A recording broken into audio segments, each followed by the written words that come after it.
It was supposed to be just another day on the job, but what happened next left everyone speechless. A white police officer, frustrated and careless, disrespects a black woman in the worst way possible, spitting on her during a heated confrontation. What he didn't realize was that this wasn't just any woman. She was the newly appointed police chief, undercover and observing the department she was set to lead. The officer's ignorance and bias were laid bare in a matter of seconds, setting the stage for a powerful lesson he'd never forget. As tensions rise and the truth comes out, the reactions from bystanders and fellow officers reveal deep cracks within the system. But what happens when authority is challenged in the most unexpected way? Stay tuned, because this story is far from over, and the next part will leave you questioning everything you thought you knew about respect, power, and accountability. The officer had no idea who he was dealing with. To him, she was just another face in the crowd, someone he thought he could belittle without consequence. But beneath her calm, composed exterior was a woman with years of experience, a strong sense of justice, and the authority to change everything. Just days before, she had been sworn in as the new police chief, determined to clean up the very department this officer represented. She had chosen to go undercover to see the truth for herself, without the polished uniforms and formal greetings masking the real culture within the force. The moment he crossed the line, a crowd began to gather, some recording, others frozen in shock. Whispers spread quickly. Did he really just do that? But she didn't react with anger. Instead, she stood tall, her silence more powerful than any words. Little did he know, his actions had just exposed more than his own prejudice. They had sparked something bigger. The officer's smug expression quickly faded as murmurs grew louder. Phones were out, recording every second. But the woman remained calm, her eyes locked on his, not with anger, but with a quiet authority that unsettled him more than shouting ever could. He barked orders, trying to regain control, but his words felt hollow. The crowd wasn't listening to him anymore. They were watching her. Meanwhile, inside the precinct, whispers of the new police chief's undercover operation had been circulating, but no one knew when or how she'd show up. Some officers welcomed the change, tired of the toxic culture hidden behind badges. Others, like the one standing in front of her, clung to outdated power dynamics. As backup arrived, the officer's discomfort grew. Fellow cops exchanged uneasy glances, realizing something was off. But it wasn't until she quietly pulled out her badge, revealing her true identity, that the weight of his mistake and the department's deeper issues crashed down. Silence fell over the crowd as she held up her badge, the gold glinting under the harsh afternoon sun. The officer's face turned pale, his arrogance dissolving into shock. His mouth opened slightly, as if scrambling for an excuse, but no words came out. The other officers froze, realizing the situation had spiraled far beyond a simple confrontation. This wasn't just about one man's disrespect. It was about a culture that had allowed behavior like this to fester unchecked. Tension crackled in the air.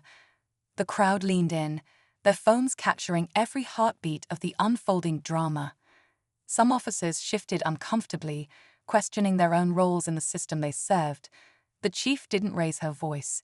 Instead, her calm, steady tone cut through the tension like a blade as she began to speak, not just to him, but to everyone watching. Her words weren't just about his actions, they were a mirror reflecting the deeper issues within the department. The officer's breath grew shallow, realizing his mistake wasn't just personal, it had become the catalyst for a reckoning no one could stop. Just as the crowd absorbed the weight of the moment, a sharp voice cut through the silence. Another officer stepped forward, one the chief recognized immediately. He had been part of her interview panel, smiling politely, nodding in agreement with her vision for change. But now his face was tense, eyes darting between the chief and the disgraced officer. Before he can say another word, the bank's double doors swing open. A sharply dressed woman strides in, her heels clicking against the polished floor. She scans the room, her expression unreadable, before locking eyes with the man. The tension tightens, Something big is about to happen. The manager's face drains of color as the woman approaches. She moves with quiet authority, her gaze shifting from the man to the stunned employees. The young teller looks down quickly, pretending to type, while the other customers whisper among themselves. Stopping beside the man, the woman turns to the manager. "Is there a problem here?" she asks, her tone cool and controlled. The manager swallows hard. "Ma'am, I was just..." She raises a hand, silencing him. Then, without breaking eye contact, she pulls out her ID badge and holds it up. The bank's logo is clear, but it's her title that makes the manager's breath hitch. ***, Regional Director ***. The man finally speaks, his voice calm but firm. "Meet my business partner." The final blow lands. The manager's arrogance crumbles as he realizes the truth. Not only does the man own the bank, he's not alone. And now he's watching his career slip away before his very eyes. The manager stares, his mouth slightly open, searching for words that won't come. The weight of his mistake presses down on him, his once confident demeanor now reduced to silence. The man adjusts his cuff, watching him with an expression that isn't angry, just disappointed. The regional director turns to the young teller, offering a small nod. "Thank you for your patience," she says before shifting her focus back to the manager. "We'll discuss your future with the company soon." The message is clear. The manager's face pales further. The man glances around the room, noticing the stunned faces of customers and employees. He finally speaks, his voice steady. "Respect should never be reserved for a select few." With that, he turns and walks toward the exit, the director following. As the doors close behind them, the silence lingers. And in that moment, the bank manager knows this is a lesson he'll never forget. The surprise twist comes only moments later. As she turns a corner, her phone buzzes. It's a message from an anonymous number. ***, we know what happened tonight. It's not over. ***. Her grip on the wheel tightens.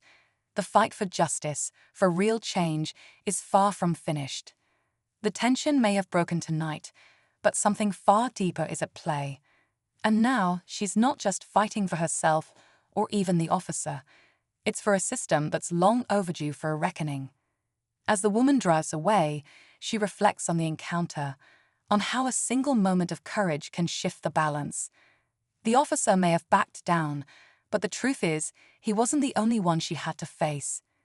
The real battle isn't just against individuals, but against a system that perpetuates bias and injustice, often silently, without consequence. The message from the anonymous number stays with her, a chilling reminder that the fight isn't over. But rather than fear, she feels a renewed sense of determination. She has seen firsthand how small moments can lead to big change, how standing up for what's right can unravel even the deepest ingrained systems of power. As the sun sets, she knows that tomorrow will bring more challenges. But for tonight, she's won. This time, at least, justice had a voice. And that voice is not going anywhere.